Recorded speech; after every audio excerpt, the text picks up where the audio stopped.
Welcome to Beers with Brian, and I'm Brian. Hey, Purdue,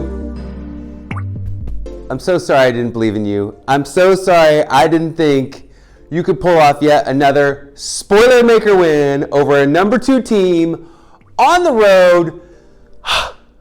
Accolades have been coming in. Love you, Purdue. I've got my faith back, and tomorrow I'm predicting a Purdue breaks the 14-game losing streak. 14 games against Whiskey, the Whiskey curse.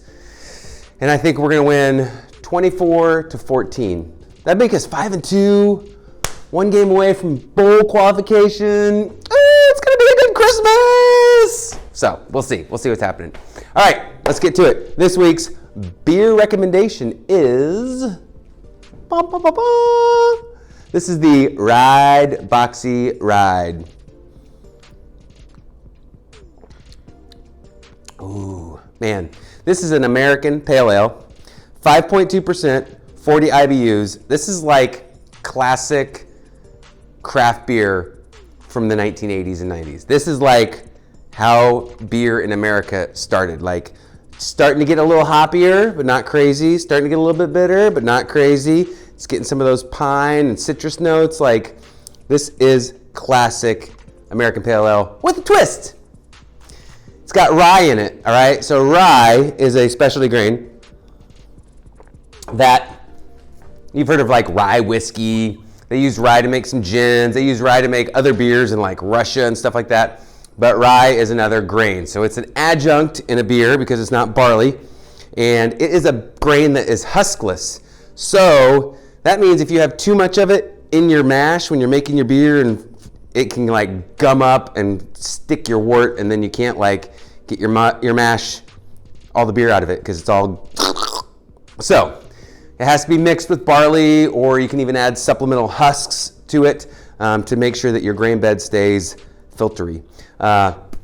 It adds a nice spicy flavor. Now, this isn't like hot spicy. It's more like pepper spices. Sometimes it can add a little reddish quality to your beer, and it kind of smooths out the mouthfeel. It makes it rounder, if you will. So, rye in beer. You won't see it a lot. There's a beer called a Rogan beer. That's a German beer that has a lot of rye in it, but typically only about 10 to 20% of the grain bill is rye. So there you go. Help is still wanted. We still need some people. I think we got a new chef coming on, new cook. Chef Jason's here, don't worry. New associate chef, if you will. But we really need some more people in the front of the house, servants. So if you want to work 1 shift a week, just 1 shift, one night, get out of the house, make a little spending cash, get yourself a dinner and a beer, and just have a good time meeting people. Come on, apply on our website, brokeragebrewing.com. That's where you can find the application. All right. Upcoming events, Beer and Hymns this Sunday, not the last Sunday of the month. It's going to be the 24th because Beer and Hymns and Halloween seems just like too big of a sentence. So we're going to like chop off the Beer and Hymns and leave Halloween, and Beer and Hymns, Beer and Hymns. So come out this Sunday. No food available. Kitchen's closed Sunday, Monday's reminder. But you can bring your own snacks. So BYOS, if you got some snacks, you want to bring a little cheese and crackers and stuff like that, your little hummus dip, feel free. Euchre night has been postponed until November due to a scheduling conflict. So no Euchre this month of October. We're going to have Euchre in November. It'll be great. It'll be fun. And we got some new prizes for the winners of Euchre. Brokerage Brewing Company branded playing cards. If you're the winning team, get yourself a deck of Brokerage Brewing playing cards. Finally, next Wednesday is Book Club, Books at Brokerage on Wednesday, 7 p.m., led by our gal, Trenda. We're doing a Stephen King book.